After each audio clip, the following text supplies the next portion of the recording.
Welcome back to the Homestead, friends. This is Beth, if you're just visiting for the first time. It's been a very abnormally warm December so far here, like I know it is a lot of places.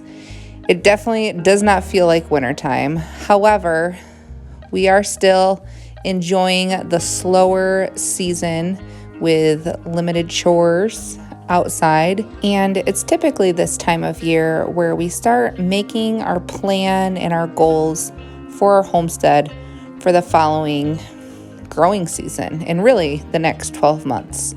So today I thought that I would share a little bit of a tip with you guys that we have learned over the last really 4 years of doing this intentionally. And basically what it is that when we are making our plan for our homestead, instead of just making one big, massive list, we break it up into 10 different categories. And I think the benefit to doing this is that it really helps you to kind of look at all of the facets of your homestead versus just kind of thinking about the basic things like the garden and the animals. It helps you be more thorough in making sure that all of the different areas are getting intentional attention. So here are the 10 different categories to work with. Of course, number one, you have your livestock. We always make a list of both what current livestock we have that we want to maintain and what rough numbers we want to have for our livestock that we might be adding in the next year. The second category is your garden plots. This includes any specific things that you might want to add, like any perennials, or even just like upgrades you want to do to fencing or different garden beds, pathways, etc. The third category is your orchard area. The fourth is your yard, which of course isn't really considered to be a homesteading production area, but I think it's important to consider and to make a plan for what you want in your personal space on your property as well. The next category is your infrastructure, and infrastructure can include buildings and housing specifically for certain animals, but it can also be your fencing, your roadways, your utility systems.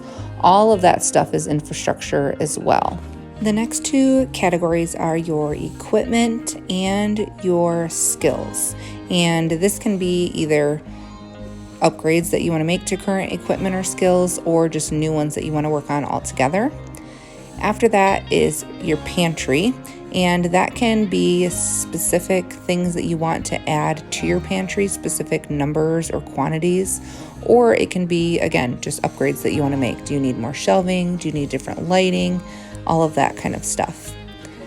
Number 9 is finances, and financial things that we might include would be either things that we're saving up for, or it could be certain income goals that we have to generate from our homestead goods. And then the last category is just the other or the miscellaneous category. Most of the time, the things that we put in this category are any events or workshops that we hope to run on farm in the next year. Those are the 10 different categories that we have kind of gradually added on to over the last several years, but it's ended up being very, very helpful in making sure that we are being thorough in planning our homestead goals for the year. I actually just finished up hosting a workshop this week. It was a 5-day workshop about how to set goals for your homestead that you can actually accomplish. And this is just one portion of the first lesson from that workshop.